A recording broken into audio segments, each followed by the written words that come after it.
लेके आऊंगी भीष्म, तुमसे प्रतिशोध पूर्ण करने।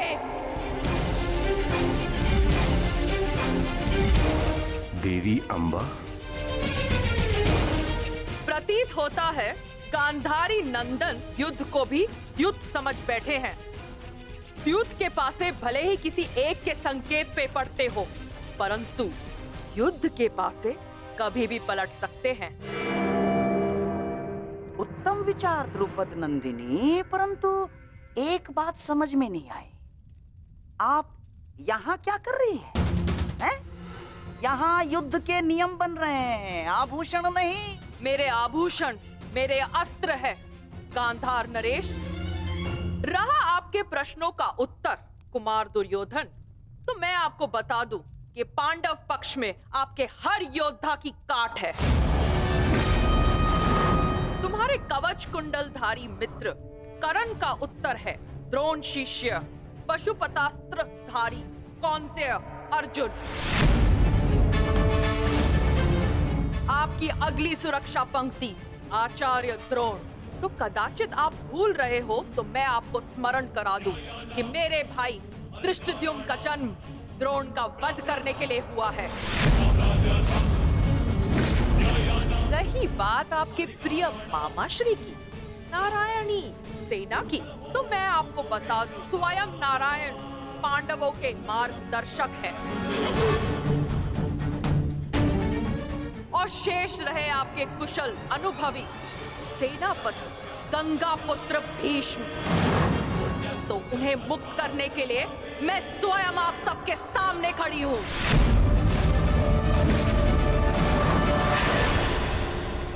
महाबली भीष्म को संसार भीषण से भीषण अपनी प्रतिज्ञा से जानते हैं, तो उन्हें यह प्रतिज्ञा भी निभानी होगी कि वो मेरे सामने शस्त्र नहीं उठाएंगे। तो कौरव दल स्वागत कीजिए पांडव पक्ष के सेनापति वीरांगना शिखंडिनी का।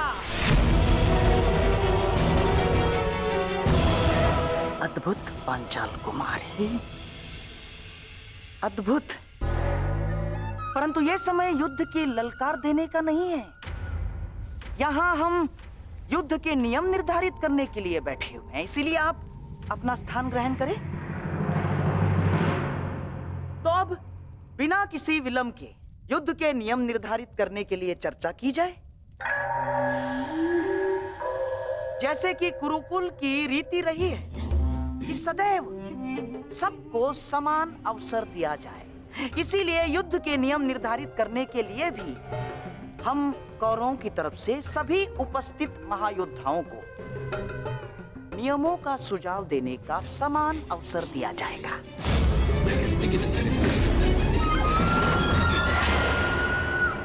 और हाँ, मैं ये जानता हूं कि पांडव पक्ष मामा श्री शकुनी का मुख अधिक समय तक नहीं देख सकते, इसीलिए मैं अपना सुझाव आरंभ में ही दे देता हूं। समस्त आर्यव्रत में युद्ध चाहे जितने भी दिन चले, परंतु आरंभ सूर्योदय से होता है और सूर्यास्त होते ही युद्ध भी थम जाता है।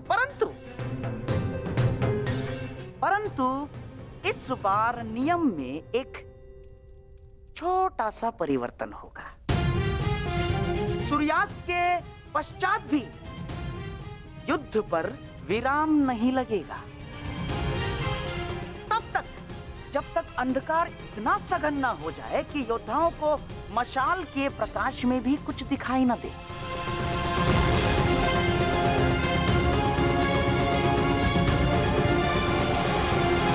स्वीकार है, परंतु स्मरण रहे मामाश्री, यह नियम सब पर प्रभावी होगा। जब तक अंधकार में मैं देखने में असक्षम न हो जाऊं, मैं प्रहार करता रहूंगा। और स्मरण तो आपको है कि अंधकार में भी अर्जुन अपने लक्ष्य से कभी नहीं चूकता। मेरा भी एक सुझाव है। युद्ध में घायल या लड़ने में असमर्थ या निरस्त्र हुए योद्धा पर विपक्षी प्रहार नहीं करेगा। अति उत्तम मित्र। हमें स्वीकार है। अद्भुत अंगराज, आपका न्याय दर्शन तो सराहनीय है। हमें आपका ये नियम स्वीकार है। समान पद वाले योद्धा समान पद के योद्धाओं से द्वंद्व करेंगे। रथी रथी से द्वंद्व करेंगे, महारथी महारथी से द्वंद्व करेंगे, अश्वरोही से अश्वरोही द्वंद्व करेंगे और गजरोही से गजरोही द्वंद्व करेंगे। एक योद्धा केवल एक योद्धा से युद्ध करेगा। गुट बनाकर कोई भी किसी एक पर आक्रमण नहीं करेगा। किसी के पीठ पीछे कोई प्रहार नहीं करेगा।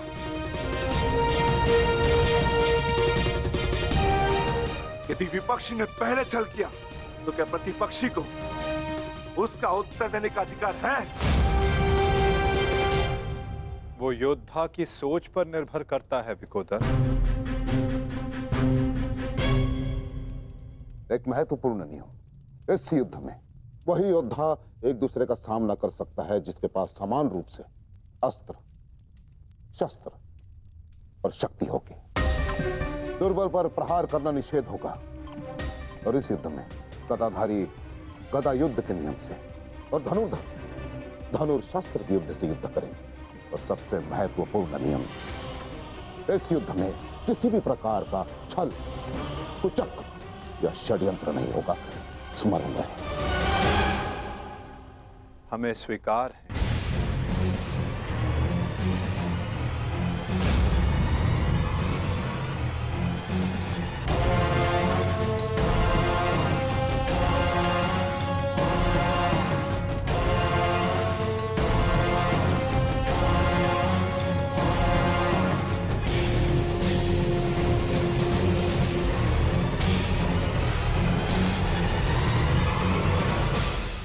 युद्ध के सारे नियम निर्धारित हो चुके हैं, परंतु अभी भी पांडव पक्ष से मुझे एक छोटी सी समस्या है।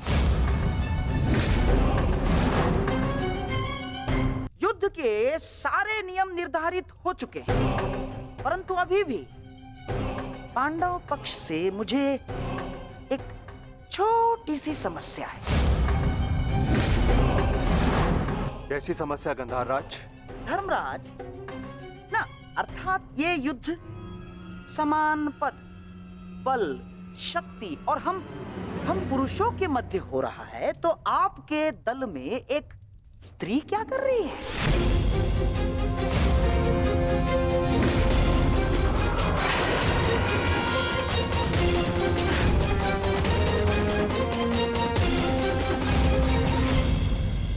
ना, पुरुषों के युद्ध में एक स्त्री का भाग लेना युद्ध के नियमों के विपरीत है धर्मराज। ये नियम आप जैसे द्रुत पुरुषों ने बनाए हैं, जो स्त्री को तुच्छ मानते हैं, केवल वस्तु मानते हैं। शिव शिव शिव शिव शिव शिव शिव शिव, ये क्या कह रही हैं आप? ये नियम तो स्वयं महादेव ने बनाए हैं। महादेव, आपको स्मरण है ना, जब देवी पार्वती ने असुरों का नाश करने के लिए माता काली का रूप धारण किया था, तो स्वयं महादेव ने भी उन्हें रोकने के लिए अपने बल का प्रयोग नहीं किया ना, अपितु वो स्वयं माता काली के समक्ष नतमस्तक हो गए। जब स्वयं ईश्वर इस नियम का पालन कर सकते हैं, तो हम तो केवल साधारण मनुष्य हैं। कोई भी पुरुष योद्धा एक स्त्री पर आक्रमण नहीं करेगा। यही युद्ध के आधारभूत नियमों में से एक है। और यदि ऐसे में यानी एक स्त्री को पांडव दल का सेनापति पद दिया जाता है, तो कौरव, बेचारे कौरव तो बिना युद्ध लड़े ही हार जाएंगे। क्या ये अधर्म नहीं है? बताइए। अपने सेनापति के प्राण बचाने के लिए और कोई मार्ग नहीं सूझा आप लोगों को?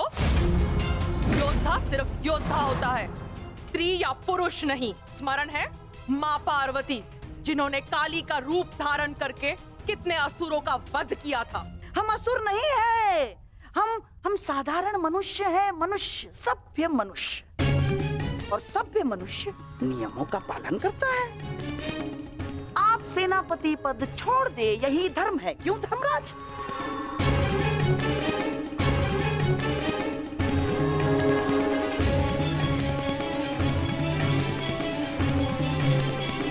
हाँ, तो सबके समक्ष युद्ध के सभी नियम निर्धारित हो चुके हैं। हाँ, परंतु अभी भी किसी के मन में शंका कुशंका हो तो यहाँ अपने विचार प्रकट कर सकते हैं।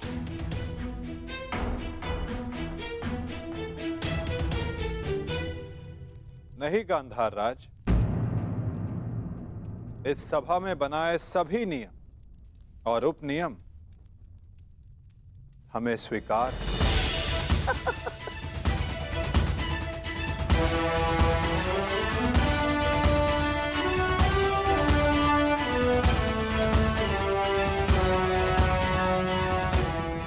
प्रणिपात। प्रणिपात।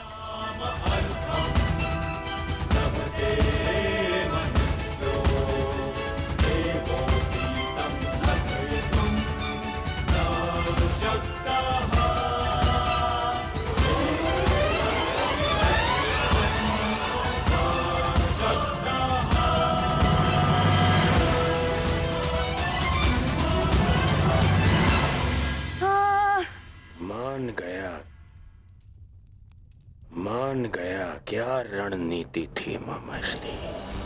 आपकी रणनीति को मैं मान गया मामाश्री। आपकी रणनीति का उत्तर तो आज कृष्ण के पास भी नहीं था। पूरी युद्ध की रचना ही बदल दी आपने साधु। साधु। परंतु सुनो, अब ये साधुवाद देने में समय व्यर्थ ना करो दुर्योधन। हमें केवल ये युद्ध आरंभ ही नहीं करना है, अपितु इस युद्ध को जीतना भी है। और युद्ध में विजय प्राप्त करने के लिए अनुकूल परिस्थितियां बनानी पड़ती हैं।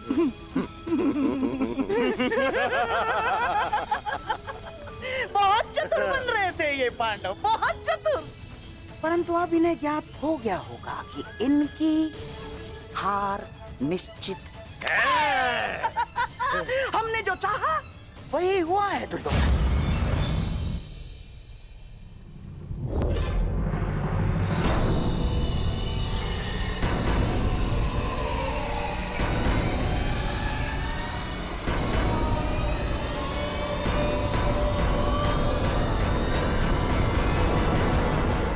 दीना अपनी कायरता, गंगा पुत्र।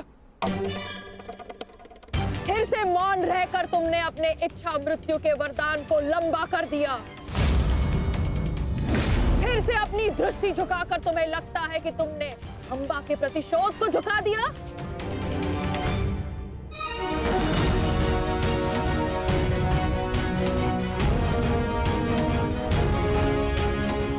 आज सिद्ध कर दिया तुमने कि जब अपने प्राणों का प्रश्न आएगा तो गंगा का बेटा भी अधर्म का मार्ग चुन सकता है। ये आशा तो माँ गंगा को भी आपसे ना होगी। ना मैंने नियम बनाए हैं, ना मैं कायर हूं, और ना ही अधर्म के मार्ग पर।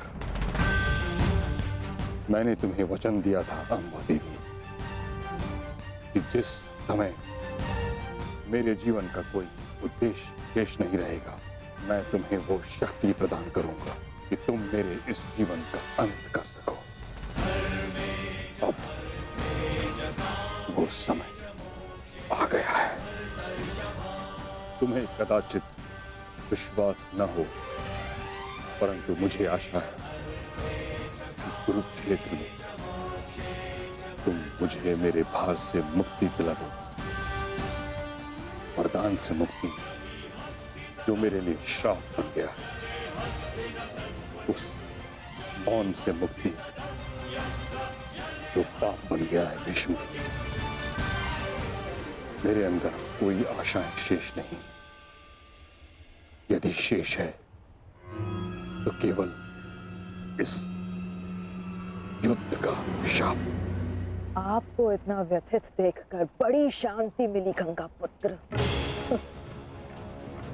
दाचित, आपको अब अनुभव हो गया है कि कैसा प्रतीत होता है जब मनुष्य के जीवन में कोई आशा, कोई उत्साह ना रहे। स्मरण है भीष्म, यही मेरे जीवन के साथ किया आपने। एक वचन के लिए मेरा पूरा जीवन भस्म कर दिया। परंतु एक बात स्मरण रखना, इतनी सरलता से मैं अपने शत्रु को मुक्त नहीं होने दूंगी। मेरी प्रतीक्षा करोगे तुम गंगा पुत्र कि मैं कब तुम्हें मुक्त करूं। हर पल एक जन्म के समान होगा और प्रतीक्षा का आरंभ होता है अब।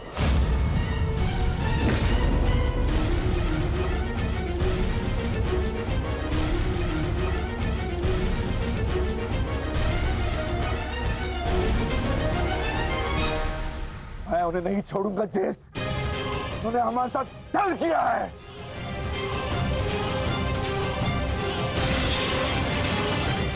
दादा भीम, शांत हो जाइए। ठहरो भीम, ये मेरा आदेश है।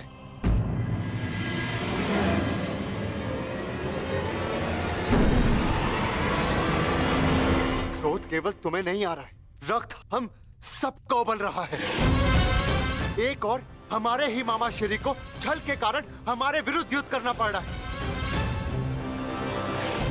और दूसरी ओर बड़ी ही चतुरता से उन्होंने शिखंडिनी को युद्ध से दूर कर दिया।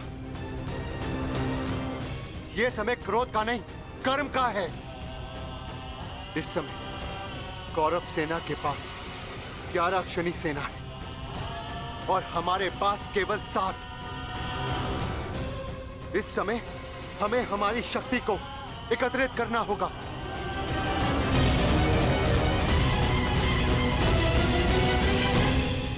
वासुदेव, क्या हम कभी भी कौरवों से न्याय की आशा नहीं रख सकते? गांधार राज और दुर्योधन से तो हम न्याय की आशा नहीं रख सकते, परंतु अंगराज कर्ण से, दानवीर कर्ण से आशा अवश्य की जा सकती है।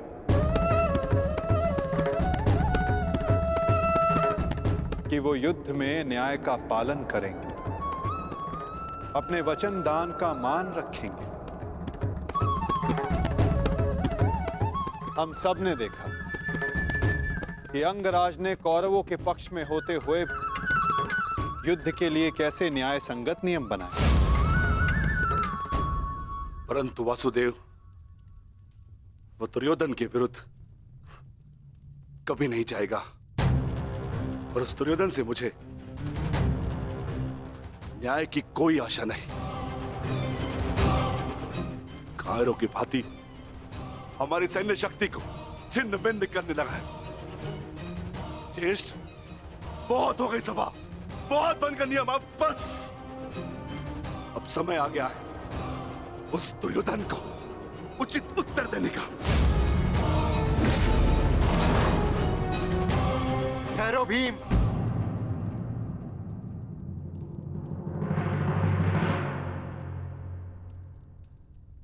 युद्ध का समय अभी नहीं हुआ है अनुज। ज्येष्ठ, मैं तो केवल आपकी आज्ञा का पालन करने जा रहा हूं। आपने तो कहा था ना कि यह समय अपनी शक्ति एकत्रित करने का है, तो बस मैं वही करने जा रहा हूं। मैं अपने पूरे परिवार को इस महायुद्ध में सम्मिलित करने जा रहा हूं। मैं अपने पुत्र महाकाय घटोत्कच और उसके साथी राक्षसों, वीरों को अपनी सेना सम्मिलित करने जा रहा हूं।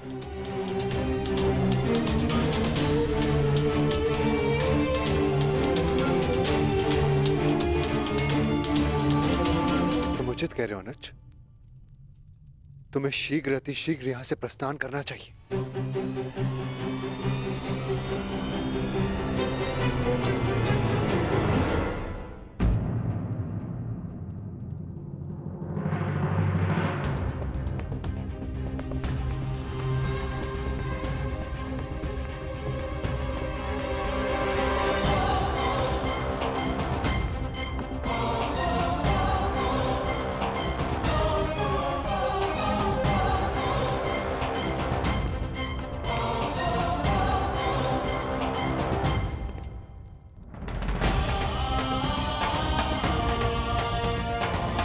मुझे आज्ञा दीजिए ज्येष्ठ, मैं प्रस्थान कर रहा हूं।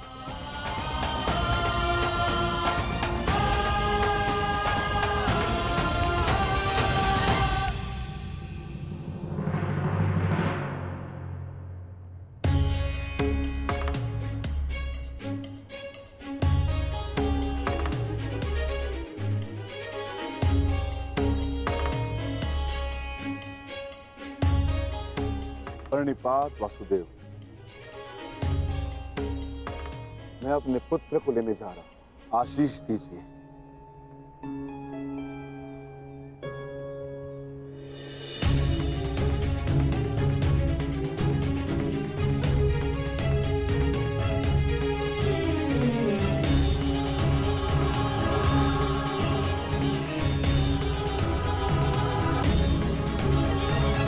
क्या हुआ माता? आप अचानक बाहर क्यों आ गए? और आप इतने विचलित क्यों? मैं विचलित नहीं हूं पार्थ, बस तनिक अशांत हूं। अशांत? मैं समझा नहीं माता। युद्ध होता ही ऐसा है पार्थ, जो मन को अशांत कर दे।